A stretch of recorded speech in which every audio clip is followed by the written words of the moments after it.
ലോകകപ്പിന്റെ അടുത്ത ഘട്ടത്തിലേക്ക് ബ്രസീൽ ടീം മുന്നേറുമ്പോൾ ഏതൊക്കെ മേഖലകൾ മെച്ചപ്പെടുത്തണം എന്ന് നമുക്കൊന്ന് പരിശോധിക്കാം. മുന്നേറ്റ നിരയിൽ നമുക്ക് ആദ്യം തുടങ്ങാം. വിനീഷ്യസ് ജൂനിയർ അല്ലെ, goal 1, assist 1, shot on target 2, total 35 എന്നാണ് ആ ഒരു നില നമുക്കിവിടെ കാണാൻ കഴിയുന്നത്. നോക്കാം. എന്തായാലും ഒരു കാര്യം ഉറപ്പാണ്, ബ്രസീലിന്റെ വാല്യുബിൾ പ്ലെയർ അത് എപ്പോഴും വിനീഷ്യസ് ജൂനിയർ തന്നെയാണ് ഇത്തവണ എന്ന് പറയേണ്ടി വരും. ഒരു ഗോളും ഒരു അസിസ്റ്റും നേടിയെന്നത് മാത്രമല്ല, കളിയിലുടനീളം ബ്രസീലിന് മുന്നേറ്റത്തെ വിനീഷ്യസ് നയിച്ചു എന്നുള്ളതാണ്. 35 ടോട്ടൽ ടച്ചസ് നമുക്ക് കാണാം ഈ നില.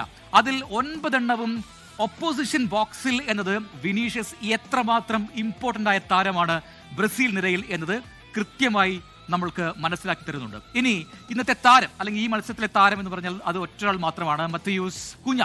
എന്താണ് കുഞ്ഞയുടെ ഒരു മൊത്തത്തിലുള്ള ഒരു അനാലിസിസ് നോക്കാം. Shots 2, goals 2, shot accuracy 100%, pass accuracy 86%. ഹെയ്ത്തിക്കെതിരെ 2 ഷോട്ടിലാണ് മത്തയൂസ് ക്യൂന ഈ മത്സരത്തിൽ നടത്തിയത്. അത് രണ്ടും ലക്ഷ്യം കണ്ടു എന്നത് പ്രത്യേകം ശ്രദ്ധിക്കേണ്ടതാണ്. മൊറോക്കോയ്ക്കെതിരെയുള്ള മത്സരത്തിൽ ബ്രസീൽ ടീമിൽ നമ്മൾ കണ്ട പോരായ്മയായിരുന്നു മൂർച്ചയേറിയ ഒരു സ്ട്രൈക്കറുടെ അഭാവം. അത് ബ്രസീൽ പരിഹരിച്ചു എന്ന് മത്തയൂസ് ക്യൂനയുടെ ഈ പെർഫോമൻസിലൂടെ നമുക്ക് കൃത്യമായി മനസ്സിലാക്കാൻ കഴിയുന്നുണ്ട്. 2 ഷോട്ടും ലക്ഷ്യം കണ്ടു എന്ന് പറയുമ്പോൾ കൂനിയുടെ ഷോട്ട് അക്യുറസി ദാറ്റ് ഈസ് 100%, 100%. നൽകിയ 29 പാസുകളിൽ 25 എണ്ണവും അത് ഓൺ ടാർഗറ്റാണ്, കൃത്യതയുള്ളതായിരുന്നു എന്ന് കൃത്യമായി നമുക്ക് പറയാൻ കഴിയും. എന്ന് വെച്ചാൽ 85% പാസ് അക്യുറസി ഉണ്ട് എന്ന് പറയുന്നു. കളിയിലുടനീളം 47 ടച്ചസ് ആണ് താരം നടത്തിയത്.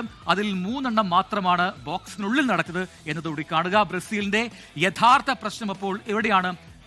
മിഡ്ഫീൽഡിലാണോ എന്നുകൂടി നമുക്കൊന്ന് നോക്കാം. അപ്പൊ സ്ട്രൈക്കേഴ്സിന്റെ കാര്യത്തിൽ ഇപ്പോൾ ഒന്ന് ഓക്കെ ആയിട്ടുണ്ട്. ഇനി മിഡ്ഫീൽഡിലേക്ക് വന്നു കഴിഞ്ഞാൽ ലൂക്കാസ് പക്വേറ്റ, ഒരു പക്ഷേ പരിചയസമ്പന്നത കൊണ്ട് ഏറ്റവും പ്രധാനപ്പെട്ട താരങ്ങളിൽ ഒരാളാണ് പക്വേറ്റ. പക്വേറ്റയുടെ ഇത്തവണത്തെ ഈ ലാസ്റ്റ് കളിയിലെ പെർഫോമൻസ് ഏത് രീതിയിലാണ് എന്നുകൂടി നോക്കാം. വിനീഷ്യസിന്റെ ആ ഗോളിന് ഒരു പക്ഷേ വഴികാട്ടിയത് അല്ലെങ്കിൽ ആ ഗോൾ ജനിച്ചത് പക്വേറ്റയുടെ അസിസ്റ്റിൽ നിന്നാണെന്ന് ആ കളി കണ്ട എല്ലാവരും ഓർക്കുന്നുണ്ടാവും. 48 പാസ് അറ്റംപ്റ്റ്സിൽ 45 എണ്ണവും വളരെ കൃത്യമായിരുന്നു. എന്ന് വെച്ചാൽ 94% പാസ് അക്യുറസിയാണ് താരത്തിനുള്ളത് എന്നത് വ്യക്തമാണ്. കളിച്ച 64 മിനിറ്റിൽ 9 റിക്കവറി എന്നുകൂടി പറയുമ്പോൾ കളിക്കളത്തിലെ ഏറ്റവും മികച്ച മിഡ്ഫീൽഡറായി പക്വേറ്റ നിന്നു എന്ന് വളരെ വ്യക്തമാണ്.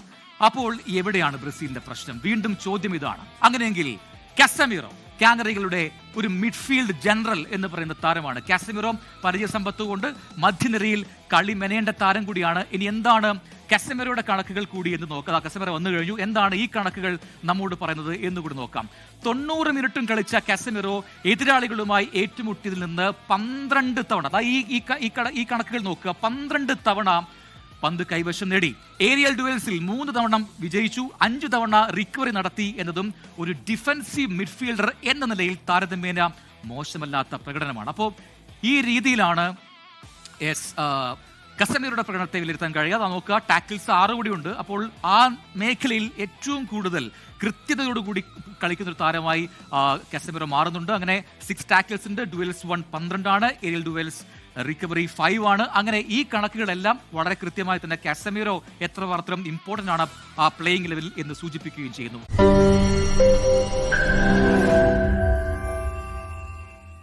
ലോകത്തെവിടെയായാലും ഏത് സമയത്തും 24 വാർത്തകളും ഓഗ്മെന്റഡ് റിയാലിറ്റി പാക്കേജുകളും എക്സ്പ്ലെയിനറുകളും വിശദമായി കാണാൻ ഞങ്ങളുടെ യൂട്യൂബ് ചാനൽ നിങ്ങൾക്ക് സബ്സ്ക്രൈബ് ചെയ്യാം.